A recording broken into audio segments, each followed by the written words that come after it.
Hai semua pendengar baru MY, terima kasih kerana sudah like, share dan subscribe ke channel ini. Semoga korang suka dengan konten yang kami buat. Tular di media sosial beberapa hari lalu, video memperlihatkan seorang pelakon lelaki yang dipercayai anak pendakwah bebas popular sedang bercium hingga mengundang kecaman netizen. Menerusi video berdurasi 26 saat yang tular dalam TikTok itu, individu berkenaan dilihat sedang mesra berpelukan dengan wanita tidak bertudung selain turut mengucup pada bibir. Dipetik dari sumber Malaysia Gazette, pendakwah bebas Dr. Muhammad Ridwan T. Abdullah tidak akan berdiam diri berhubung isu tular melibatkan anaknya, Syafi T, yang bercium dan berpelukan dengan seorang wanita bukan muhrim.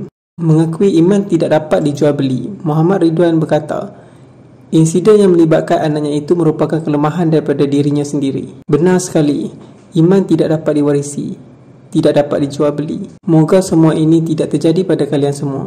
Ya, saya akui saya ada kelemahan. Saya tidak sempurna. Sedangkan Nabi Nuh pun tidak mampu untuk menyelamatkan anaknya. Ini kan pula diri saya, hamba Allah yang hina dina ini. Tetapi saya telah melakukan yang terbaik. Untuk pengetahuan semua, anak saya seramai 6 orang. Begitu juga saudara mara saya. Selebihnya saya berserah. Saya pasrah, katanya. Menurut Muhammad Ridwan, dia hanya dapat menjawab isu itu hari ini selepas tular beberapa hari lalu kerana sibuk dengan simposium pengantarabangsaaan bahasa Melayu. Tegasnya, apa yang berlaku tidak akan menghalang beliau untuk meneruskan kehidupan. Tambah Muhammad Ridwan, insiden itu tidak akan menghentikannya untuk terus melaksanakan kewajipan sebagai seorang Muslim dalam memerangi perkara mungkar termasuk terhadap anaknya sendiri. Kepada mereka di luar sana, sama ada yang sentiasa bersama saya, menasihati dan memotivasi dan juga memusuhi saya. Dua pesanan untuk diri saya dan kalian semua. Pertama, kejadian ini tidak akan menjadikan saya berdiam diri. Saya akan terus menegur dan menjalankan asas sebagai seorang Islam. Amar ma'ruf nahi mungkar. Sesiapa sahaja yang buat mungkar, saya akan tegur meskipun berada dalam keluarga saya sendiri. Teguran saya tidak hanya pada artis, tapi semua orang. Tidak kira siapa, katanya. Tambah Ridwan, kejadian tersebut juga merupakan satu bentuk ujian ke atas dirinya. Ujian datang dan pergi. Semakin kita diuji, kita semakin kuat, bukan semakin lemah. Jangan kerana ujian ini menjadikan kita kecewa dan alpa akan tanggungjawab kita sebenarnya, katanya.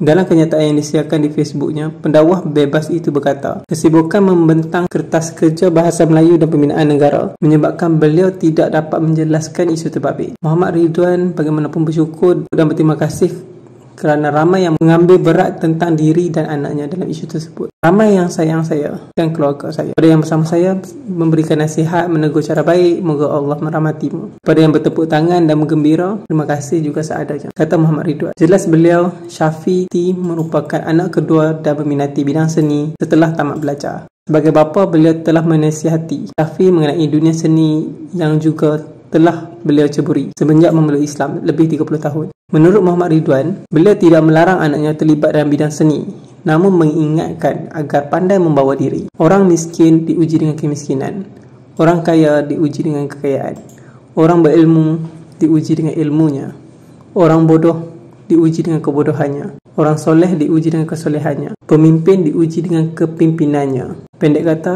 tidak ada yang terlepas dari ujian. Sama ada bersedia atau tidak, kita akan diuji. Justru bersiap sedialah. Ingat, ujian ini sebenarnya untuk menguji di mana kelemahan kita agar menjadi kuat. Yang lemah dalam urusan harta kadang diuji dengan harta. Yang lemah dalam urusan wanita kadang diuji dengan wanita. Yang lemah dalam urusan kepimpinan diuji dengan pimpinannya. Masing-masing harus menyedari titik kelemahannya dan berusaha menguatkannya. Sudah tentu ada yang lulus dan ada yang gagal. Saudaraku, pastikan apa yang menimpa kepada diri saya tidak berlaku pada saudaraku semua. Saya doakan yang terbaik untuk saudara di luar sana, kata Muhammad Ridwan. Jangan lupa like, share dan subscribe ke channel Media Fairy MY.